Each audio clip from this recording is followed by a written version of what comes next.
Andhra Pradesh high court ने कहा है कि किसी हिंदू महिला को माता पिता से विरासत में संपत्ति मिली है और उसकी मौत बिना संतान वसीयत किए बिना ही हो जाती है तो उस संपत्ति पर पति ससुराल का कानूनी हक नहीं होगा। ऐसी संपत्ति महिला के पिता के कानूनी वारिसों को जाएगी। जस्टिस तालाड़ा राजशेखर राव ने कहा, हिंदू उत्तराधिकारी अधिनियम 1956 की धारा 15(2)(a) साफ बताती है कि अगर महिला को पिता या मां से संपत्ति मिली हो और उसकी कोई संतान न हो तो उसकी मौत के बाद वह संपत्ति पिता के वारिसों को जाएगी। पति को उस संपत्ति पर कोई अधिकार नहीं मिलेगा। केंद्र सरकार ने आईटी नियमन 2021 में बदलाव का नया मसौदा जारी कर दिया है। इससे सोशल मीडिया प्लेटफॉर्म सरकारी निर्देशों की अनदेखी नहीं कर सकेंगे। उन्हें निर्देश, गाइडलाइन, एडवाइजरी माननी ही होगी। यदि वो ऐसा नहीं करते हैं तो संबंधित डिजिटल मीडिया कंपनियां सीधे तौर पर जिम्मेदार ठहराई जाएंगी। इससे इन कंपनियों को सेफ हार्बर के तहत मिलने वाली कानूनी ढाल खत्म कर दी जाएगी। आईटी नियमों में सबसे अहम बदलाव यह है कि प्लेटफॉर्म अपने यूजर्स द्वारा पोस्ट किए गए हर कंटेंट के लिए खुद जिम्मेदार होंगे। फिलहाल 14 अप्रैल तक सरकार ने इस मसौदे पर सार्वजनिक सुझाव आपत्तियां मांगी है।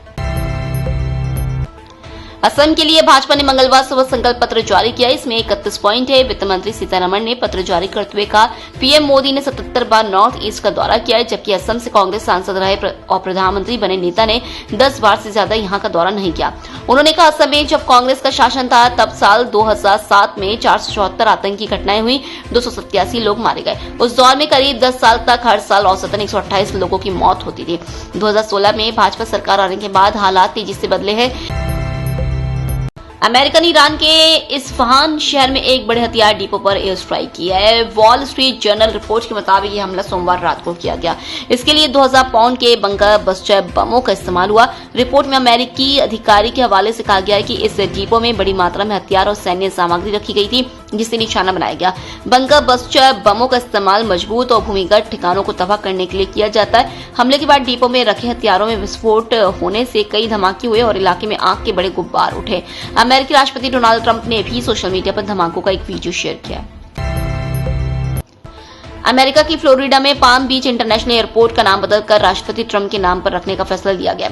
गवर्नर रॉन डेसेंटिस ने सोमवार को बिल साइन किया। मंजूरी मिलने पर यह बदलाव 1 जुलाई से लागू हो सकता है। फ्लोरिडा सरकार के फैसले के बाद अब इस नाम को लागू करने के लिए फेडरल एविएशन एडमिनिस्ट्रेशन को औपचारिक प्रस्ताव भेजा जाएगा।